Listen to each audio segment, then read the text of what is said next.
Welcome to Bite at a Time Books, where we read you your favorite classics one bite at a time. My name is Bree Carlile, and I love to read and wanted to share my passion with listeners like you. If you enjoy our show, be sure to follow us so you get all the new episodes. If you want to see exclusive behind the scenes of our show, join our Patreon. We would also love for you to drop us a rating on your favorite podcast platform and share our show with your friends. You can catch us on all the social medias at Bite at a Time Books.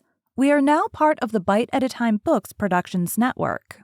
If you ever wondered what inspired your favorite classic novelists to write their stories, what was happening in their lives or the world at the time, check out Bite at a Time Books Behind the Story, wherever you listen to podcasts. Today we will be continuing Jane Eyre by Charlotte Bronte. Chapter 17. A week passed, and no news arrived of Mr. Rochester. 10 days, and still he did not come.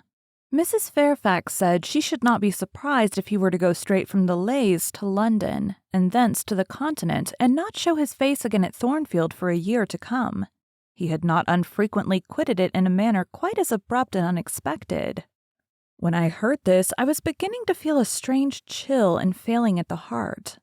I was actually permitting myself to experience a sickening sense of disappointment.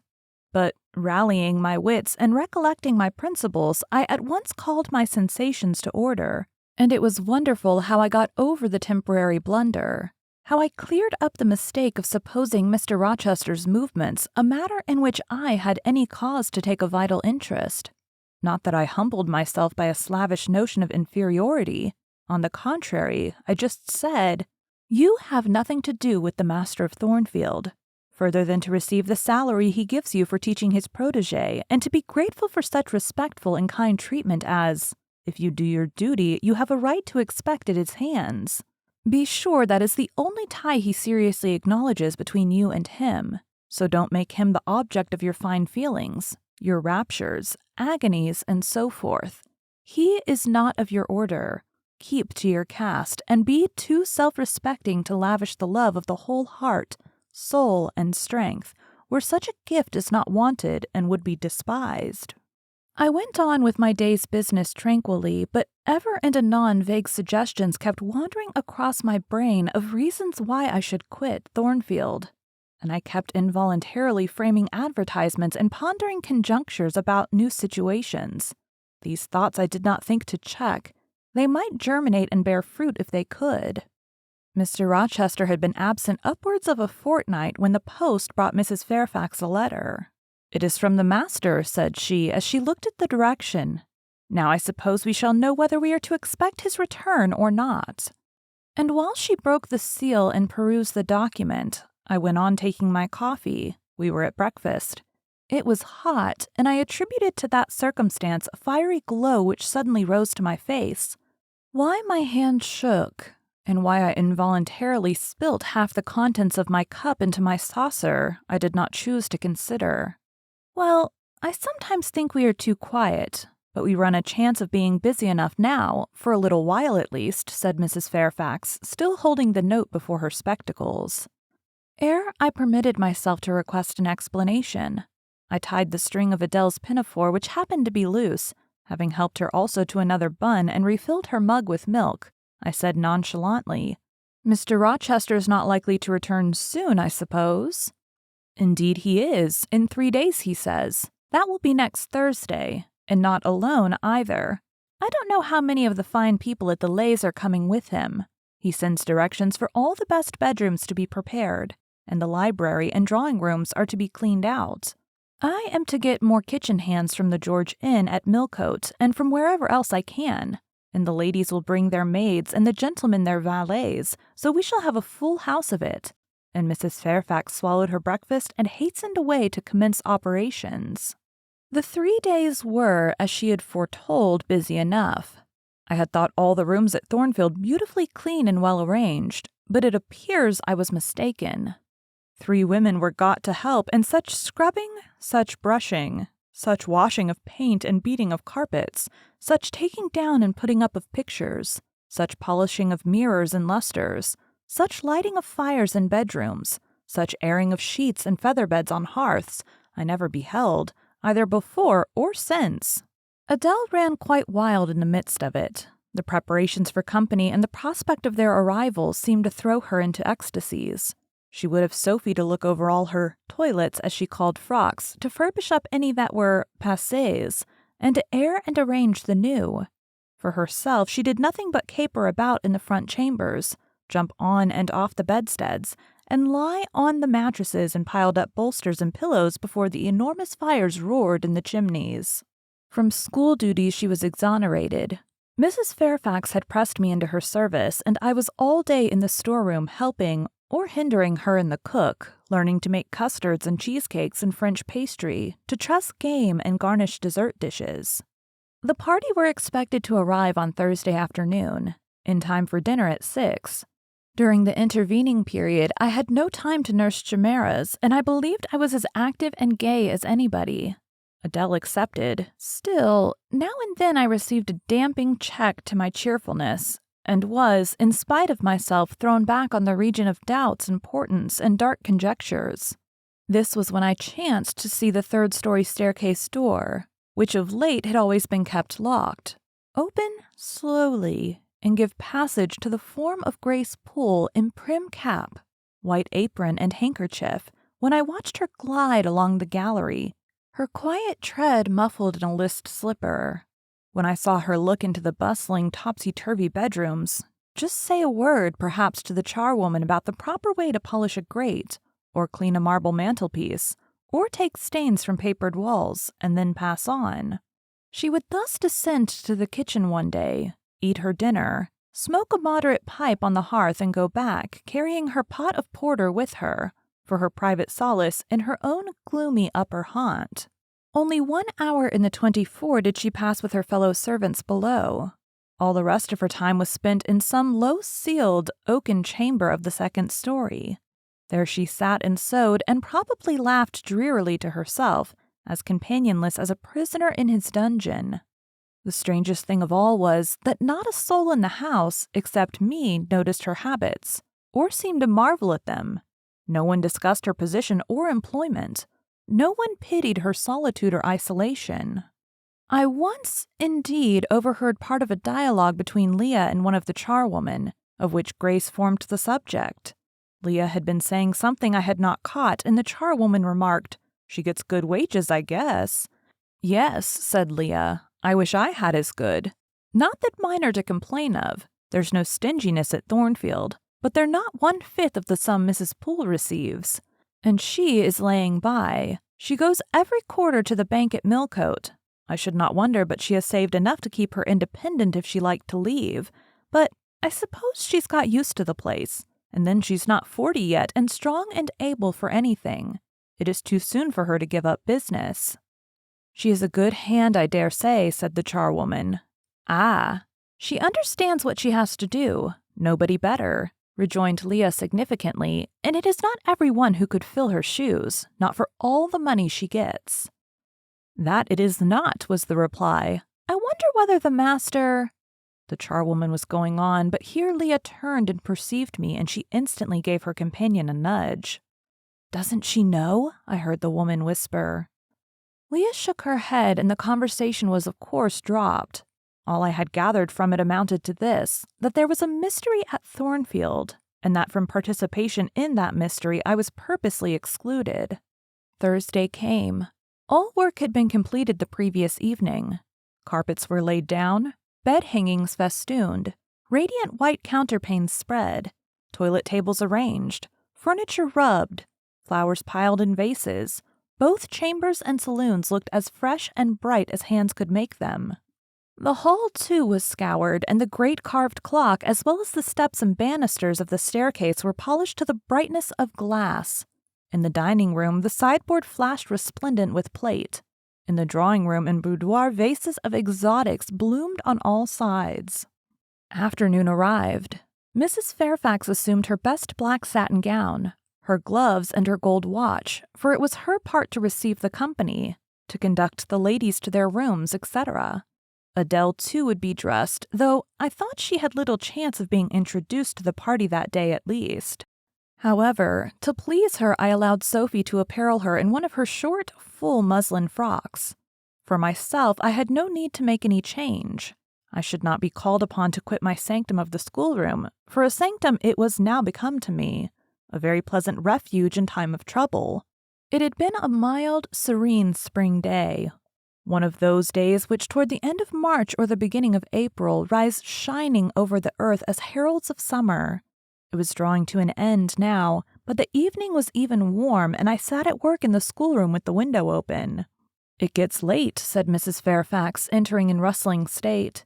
"I am glad I ordered dinner an hour after the time Mr. Rochester mentioned, for it is past 6 now. I have sent John down to the gates to see if there is anything on the road.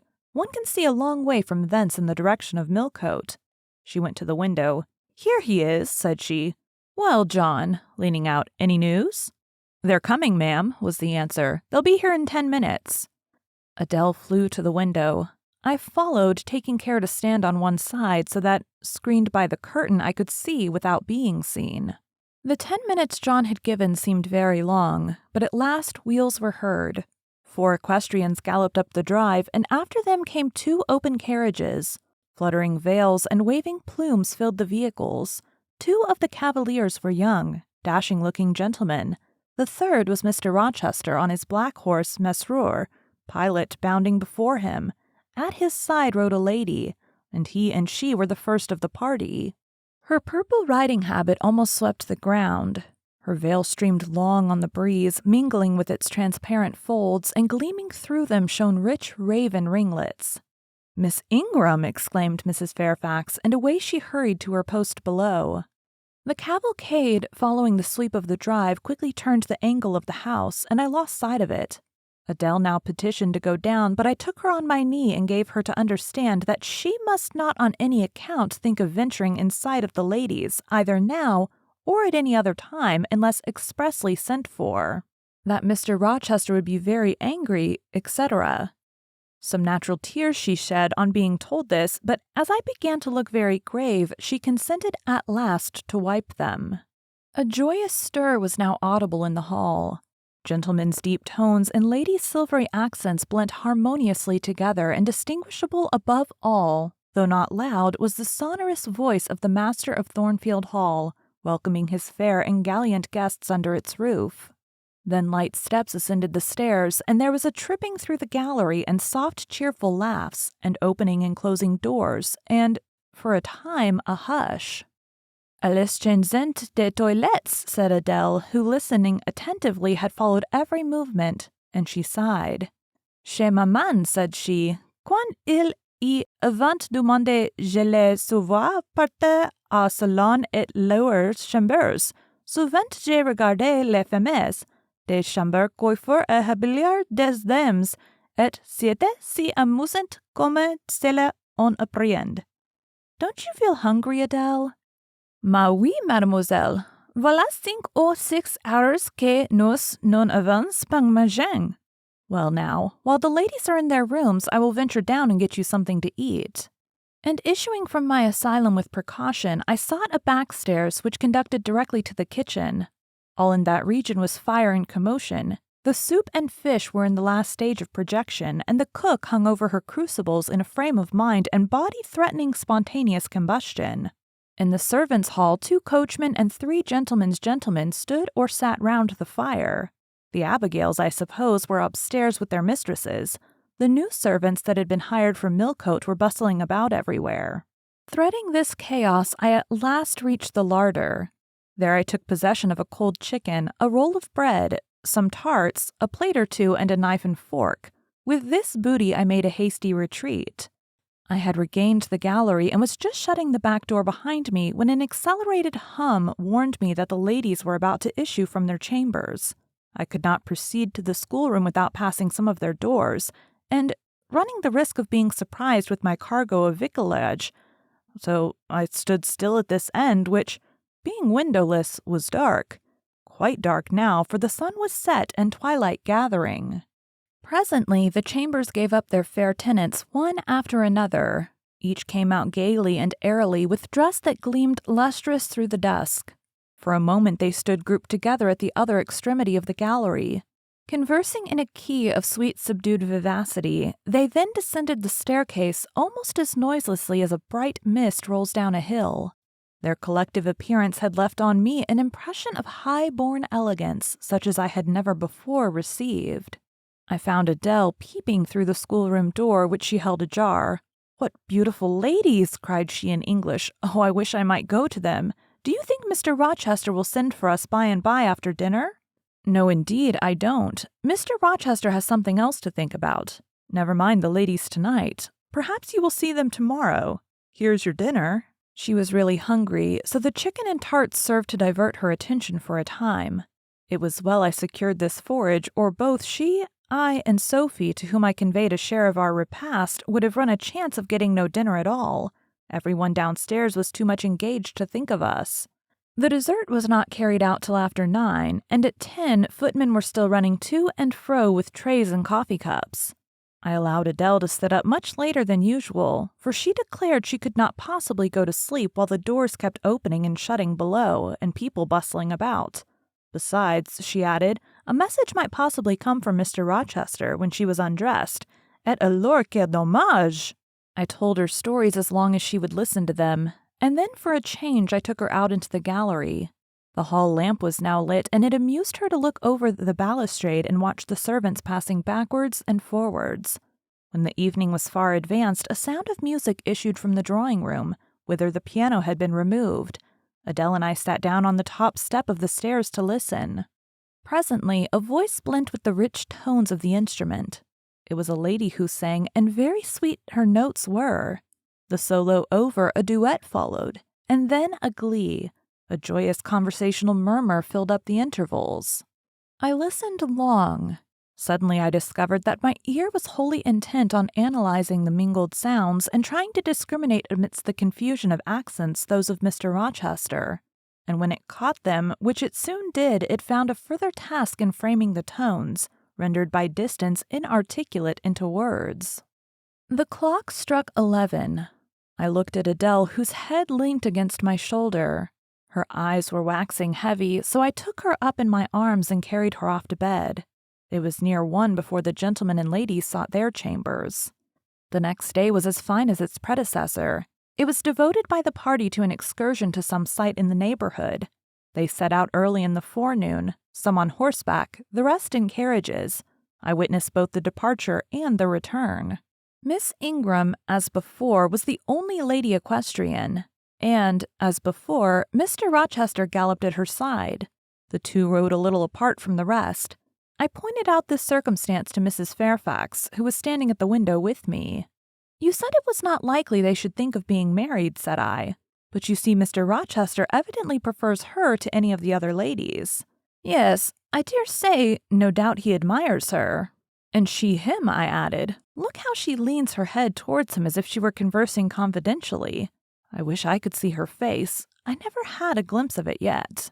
"You will see her this evening," answered Mrs. Fairfax. "I happened to remark to Mr. Rochester how much Adele wished to be introduced to the ladies, and he said, 'Oh, let her come into the drawing-room after dinner and request Miss Eyre to accompany her.'" "Yes, he said that from mere politeness. I need not go, I am sure," I answered. "Well, I observed to him that as you were unused to company, I did not think you would like appearing before so gay a party, all strangers. And he replied in his quick way, 'Nonsense! If she objects, tell her it is my particular wish, and if she resists, say I shall come and fetch her in case of contumacy.' 'I will not give him that trouble,' I answered. 'I will go, if no better may be, but I don't like it. Shall you be there, Mrs. Fairfax?' No, I pleaded off, and he admitted my plea. I tell you how to manage so as to avoid the embarrassment of making a formal entrance, which is the most disagreeable part of the business. You must go into the drawing-room while it is empty, before the ladies leave the dinner table. Choose your seat in any quiet nook you like. You need not stay long after the gentlemen come in, unless you please. Just let Mr. Rochester see you are there and then slip away. Nobody will notice you." "Will these people remain long, do you think?" "Perhaps 2 or 3 weeks, certainly not more. After the Easter recess, Sir George Lynn, who was lately elected member for Millcote, will have to go up to town and take his seat. I dare say Mr. Rochester will accompany him. It surprises me that he has already made so protracted a stay at Thornfield. It was with some trepidation that I perceived the hour approach when I was to repair with my charge to the drawing-room. Adele had been in a state of ecstasy all day after hearing she was to be presented to the ladies in the evening, and it was not till Sophie commenced the operation of dressing her that she sobered down.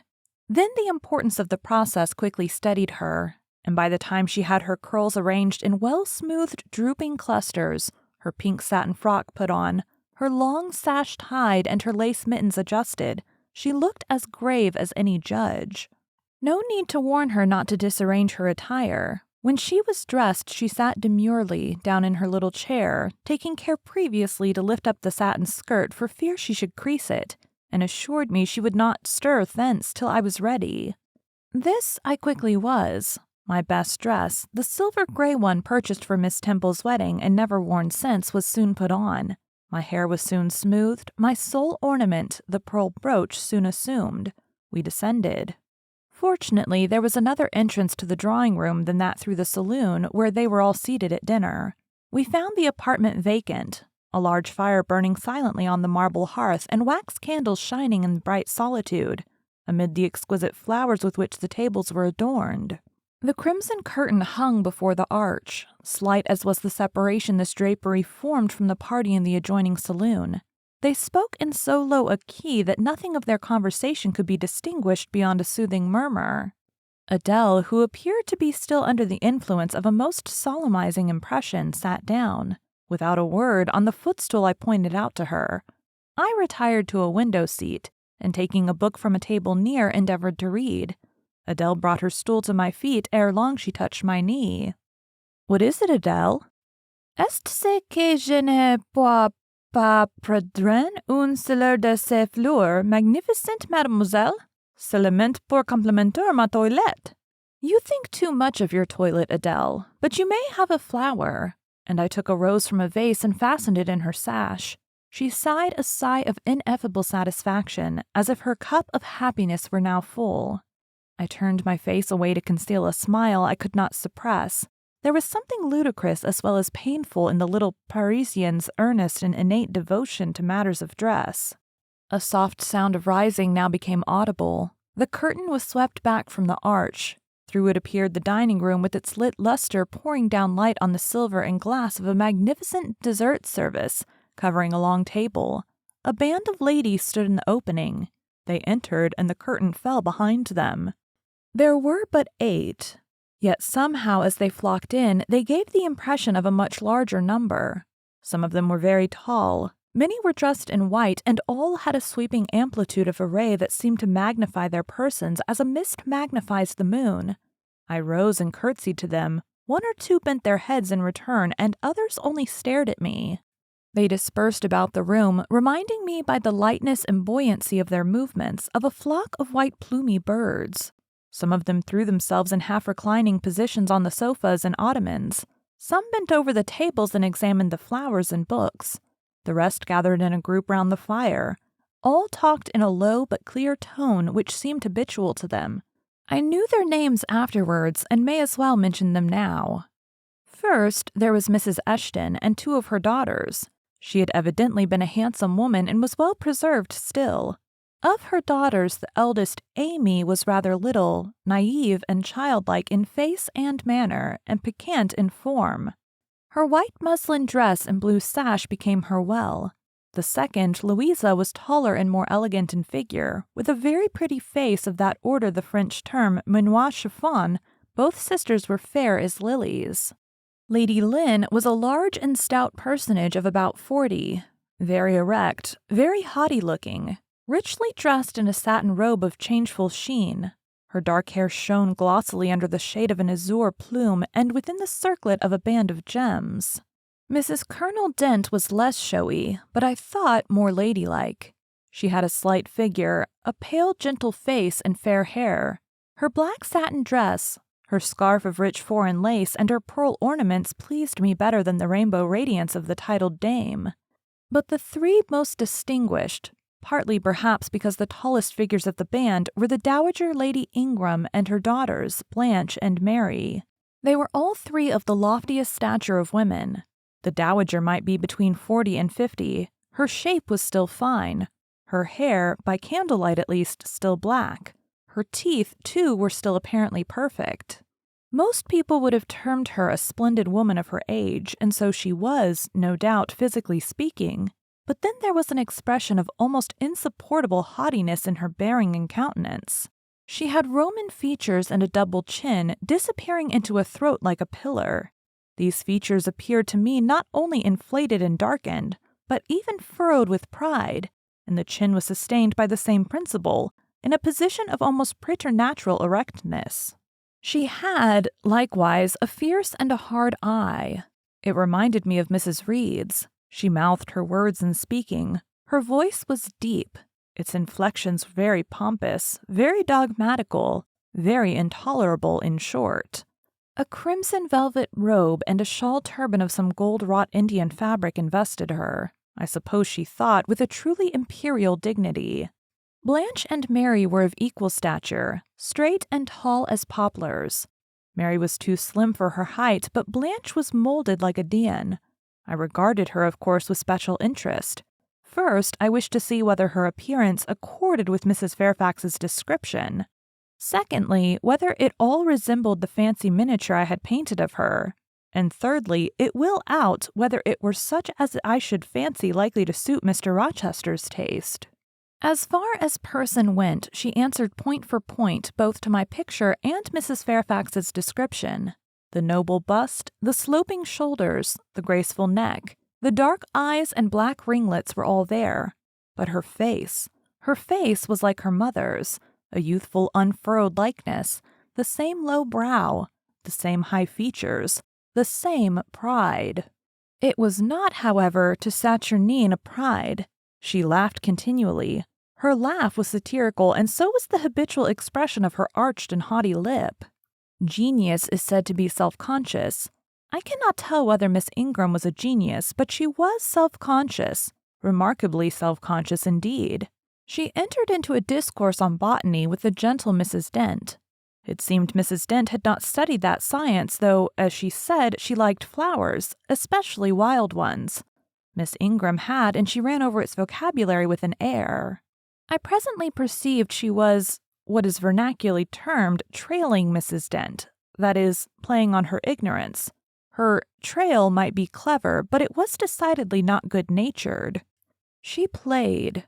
Her execution was brilliant. She sang. Her voice was fine. She talked French apart to her mamma, and she talked it well, with fluency and with a good accent. Mary had a milder and more open countenance than Blanche, softer features, too, and a skin some shades fairer.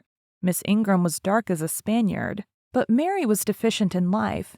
Her face lacked expression, her eye luster.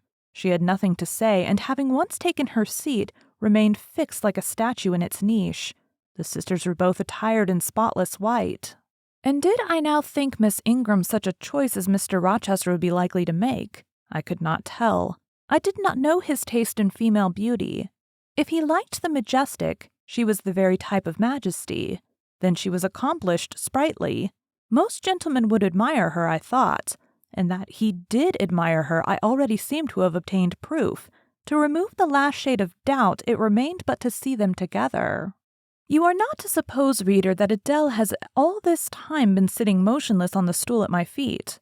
No, when the ladies entered, she rose, advanced to meet them, made a stately reverence, and said with gravity, "Bonjour, mesdames."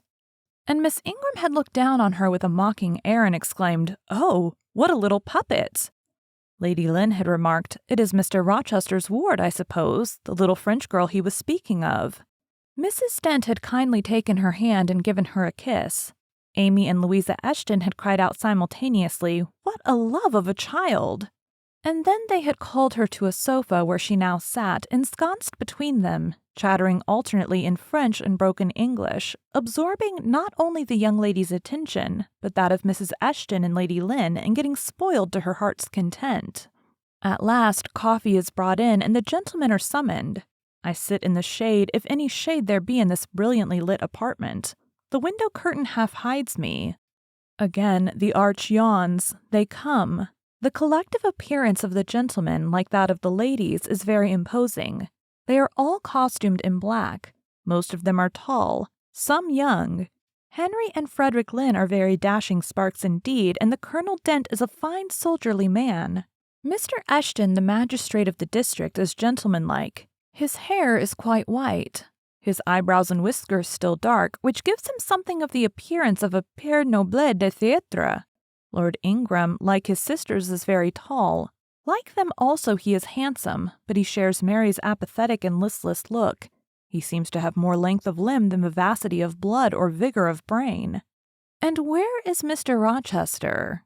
He comes in last. I am not looking at the arch, yet I see him enter.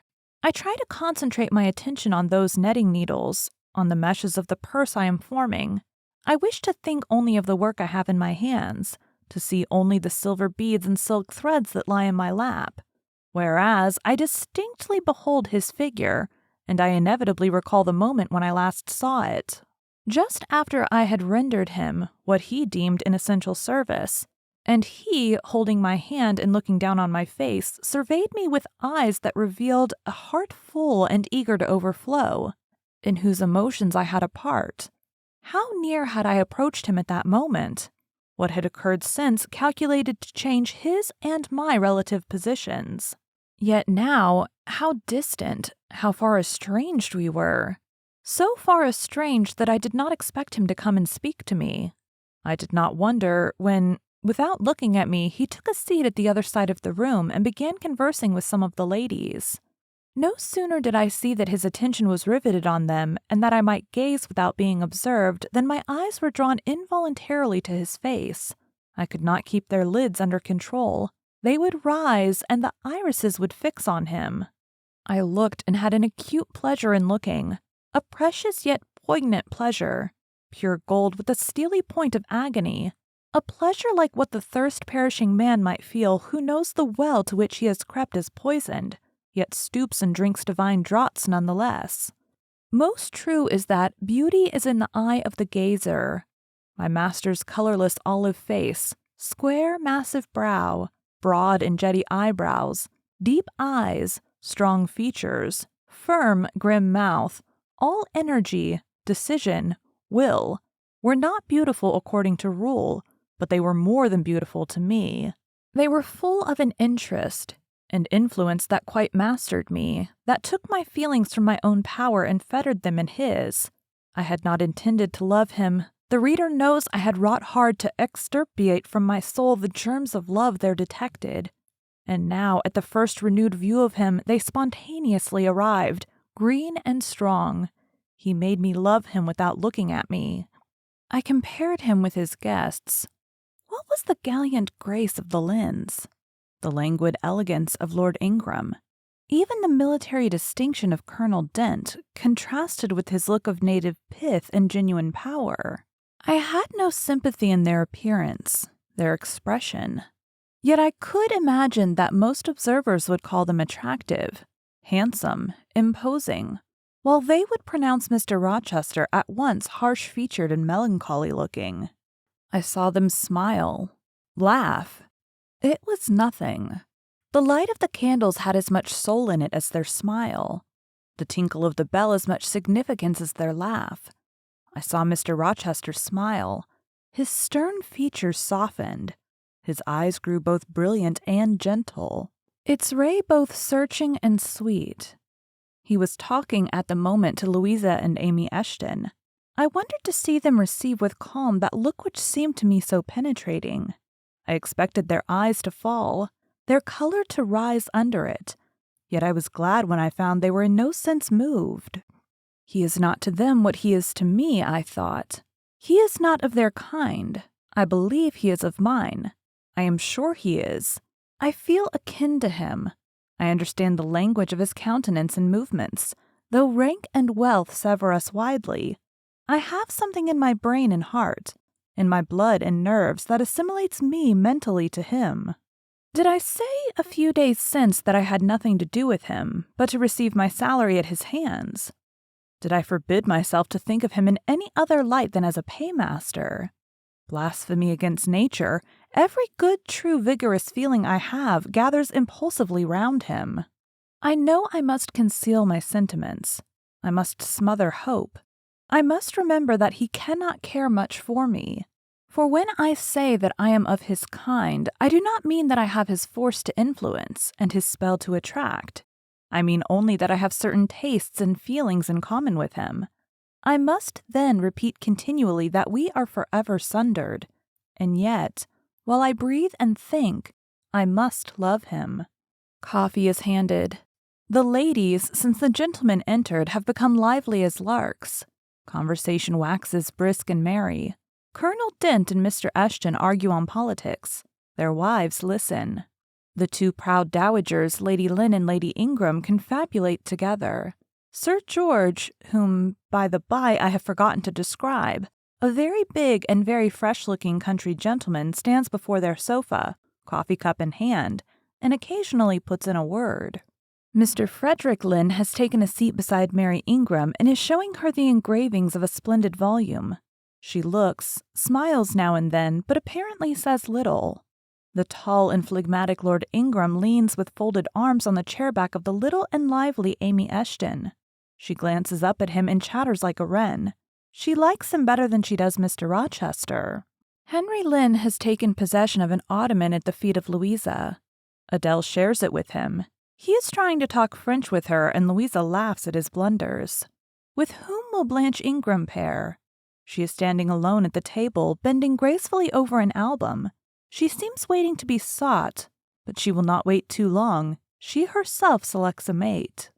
Mr. Rochester, having quitted the Eshton, stands on the hearth as solitary as she stands by the table. She confronts him, taking her station on the opposite side of the mantelpiece. "Mr. Rochester, I thought you were not fond of children." "Nor am I." "Then what induced you to take charge of such a little doll as that?" pointing to Adele. "Where did you pick her up?" "I did not pick her up. She was left on my hands." "You should have sent her to school." "I could not afford it. Schools are so dear." "Why, I suppose you have a governess for her. I saw a person with her just now. Is she gone?" "Oh, no, there she is still, behind the window curtain. You pay her, of course. I should think it quite as expensive, more so for you have them both to keep in addition." I feared, or should I say hoped, the allusion to me would make Mr. Rochester glance my way, and I involuntarily shrank further into the shade, but he never turned his eyes. "I have not considered the subject," said he indifferently, looking straight before him. "No, you men never do consider economy and common sense. You should hear Mamma on the chapter of governesses. Mary and I have had, I should think, a dozen at least in our day. Half of them detestable and the rest ridiculous, and all Were they not, Mamma?" "Did you speak my own?" The young lady thus claimed as the dowager's special property reiterated her question with an explanation. "My dearest, don't mention governesses. The word makes me nervous. I have suffered a martyrdom from their incompetency and caprice. I thank heaven I have now done with them." Mrs. Dent here bent over to the pious lady and whispered something in her ear. I suppose from the answer elicited, it was a reminder that one of the anathematized race was present. "Tent peace," said her ladyship. "I hope it may do her good." Then in a lower tone, but still loud enough for me to hear, I noticed her. I am a judge of physiognomy, and in hers I see all the faults of her class. "What are they, madam?" inquired Mr. Rochester aloud. "I will tell you in your private ear," replied she, wagging her turban 3 times with portentous significancy. "But my curiosity will be past its appetite. It craves food now. Ask Blanche. She is nearer you than I." "Oh, don't refer him to me, Mamma. I have just one word to say of the whole tribe. They are a nuisance. Not that I ever suffered much from them. I took care to turn the tables. What tricks Theodore and I used to play on our Miss Wilsons and Mrs. Grays and Madame Jouberts. Mary was always too sleepy to join in a plot with spirit. The best fun was with Madame Joubert. Miss Wilson was a poor sickly thing, like a morose and low-spirited, not worth the trouble of vanquishing, in short. And Mrs. Gray was coarse and insensible. No blow took effect on her. But poor Madame Joubert, I see her yet in her raging passions when we had driven her to extremities, spilt our tea, crumbled our bread and butter, tossed our books up to the ceiling, and played a charivari with the ruler and desk, the fender and fire irons. Theodore, do you remember those merry days? Yes, to be sure I do, drawled Lord Ingram, and the poor old stick used to cry out, "Oh, you villain's childs!" And then we sermonized her on the presumption of attempting to teach such clever blades as we were, when she was herself so ignorant. We did, and, Tito, you know I helped you in prosecuting, or persecuting your tutor, whey-faced Mr. Vining, the parson in the pip as we used to call him. He and Miss Wilson took the liberty of falling in love with each other. At least Tito and I thought so. We surprised sundry tender glances and sighs which we interpreted as tokens of la belle passion, and I promise you the public soon had the benefit of our discovery. We employed it as a sort of lever to hoist our dead weights from the house. Dear mamma, there, as soon as she got an inkling of the business, found out that it was of an immoral tendency. Did you not, my lady mother?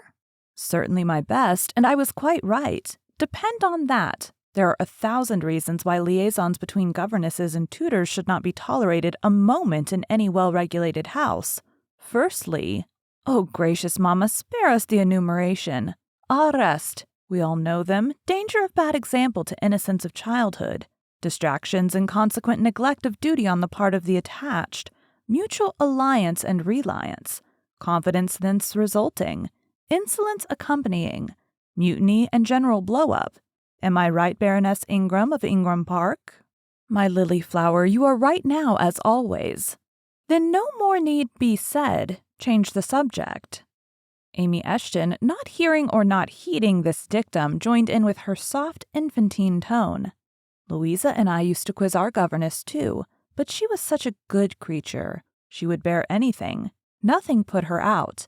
She was never cross with us, was she, Louisa? No, never. We might do what we pleased, ransack her desk and her workbox, and turn her drawers inside out, and she was so good-natured she would give us anything we asked for. I suppose now, said Miss Ingram, curling her lip sarcastically, we shall have an abstract of the memoirs of all the governesses extant, in order to avert such a visitation. I again move the introduction of a new topic. Mr. Rochester, do you second my motion? Madame, I support you on this point as on every other. Then on me be the onus of bringing it forward. Signor Eduardo, are you in a voice tonight?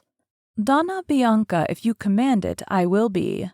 Then, signor, I lay on you my sovereign behest to furbish up your lungs and other vocal organs, as they will be wanted on my royal service. Who would not be the Rizzio of so divine a Mary? A fig for Rizzio, cried she, tossing her head with all its curls as she moved to the piano. It is my opinion the fiddler David must have been an insipid sort of fellow. I like Black Bothwell better. To my mind a man is nothing without a spice of the devil in him, and history may say what it will of James Hepburn, but I have a notion he was just the sort of wild, fierce bandit hero whom I could have consented to gift with my hand. Gentlemen, you hear? Now, which of you most resemble Bothwell? Cried Mr. Rochester. I should say the preference lies with you, responded Colonel Dent. On my honor, I am much obliged to you, was the reply. Miss Ingram, who had now seated herself with proud grace at the piano, spreading out her snowy robes in queenly amplitude, commenced a brilliant prelude, talking meantime. She appeared to be on her high horse tonight. Both her words and her air seemed intended to incite not only the admiration, but the amazement of her auditors. She was evidently bent on striking them as something very dashing and daring indeed. Oh, I am so sick of the young men of the present day, exclaimed she, rattling away at the instrument. Poor puny things, not fit to stir a step beyond Papa's park gates, nor to go even so far without Mamma's permission and guardianship. Creatures so absorbed in care about their pretty faces and their white hands and their small feet, as if a man had anything to do with beauty. As if loveliness were not the special prerogative of woman, her legitimate appanage and heritage.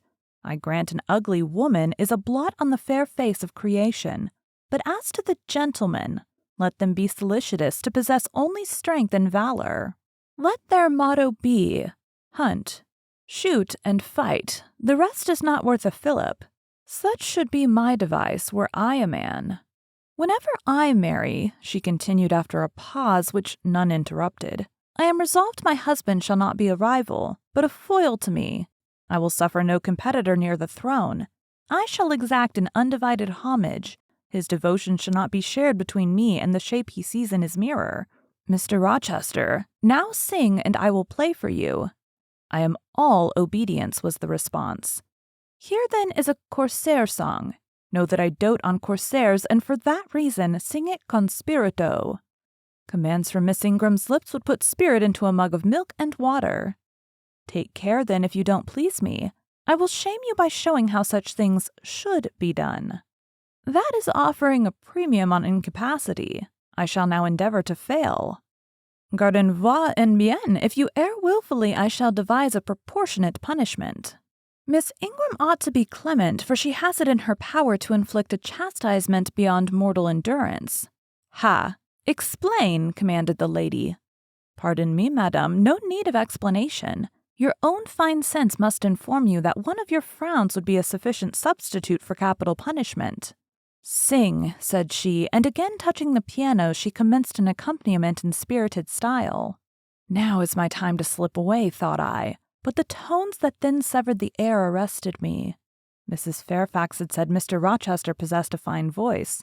He did, a mellow, powerful bass, in which he threw his own feeling, his own force, finding a way through the ear to the heart, and there waking sensation strangely. I waited till the last deep and full vibration had expired, till the tide of talk, checked an instant, had resumed its flow. I then quitted my sheltered corner and made my exit by the side door, which was fortunately near. Thence a narrow passage led into the hall. In crossing it, I perceived my sandal was loose. I stopped to tie it, kneeling down for that purpose on the mat at the foot of the staircase. I heard the dining-room door unclose. A gentleman came out. Rising hastily, I stood face to face with him. It was Mr. Rochester. "How do you do?" he asked. "I am very well, sir." "Why did you not come and speak to me in the room?" I thought I might have retorted the question on him who put it, but I would not take that freedom. I answered, "I did not wish to disturb you as you seemed engaged, sir." "What have you been doing during my absence?" "Nothing particular, teaching Adele as usual." "And getting a good deal paler than you were, as I saw at first sight. What is the matter?" "Nothing at all, sir." "Did you take any cold that night? You half drowned me." "Not the least." "Return to the drawing-room. You are deserting too early." "I am tired, sir." He looked at me for a minute. "And a little depressed," he said. "What about? Tell me." "Nothing. Nothing, sir. I am not depressed." "But I affirm that you are. So much depressed that a few more words would bring tears to your eyes. Indeed, there they are now, shining and swimming, and a bead has slipped from the lash and fallen onto the flag. If I had time, and was not in mortal dread of some prating prig of a servant passing, I would know what all this means. Well, tonight I excuse you, but understand that so long as my visitors stay, I expect you to appear in the drawing-room every evening. It is my wish. Don't neglect it. Now go and send Sophie for Adele. Good night, my—" He stopped, bit his lip, and abruptly left me. Thank you for joining Bite at a Time Books today, while we read a bite of one of your favorite classics. If you enjoy our show, be sure to follow us so you get all the new episodes. If you want to see exclusive behind the scenes of our show, join our Patreon. We would also love for you to drop us a rating on your favorite podcast platform and share our show with your friends. You can catch us on all the social medias at Bite at a Time Books. Also, be sure to check us on our website, www.biteatatimebooks.com. We are now part of the Bite at a Time Books Productions Network. If you ever wondered what inspired your favorite classic novelists to write their stories, what was happening in their lives or the world at the time, check out Bite at a Time Books Behind the Story, Tuesdays wherever you listen to podcasts. Again, my name is Bree Carlile, and I hope you come back tomorrow while we take the next bite of Jane Eyre.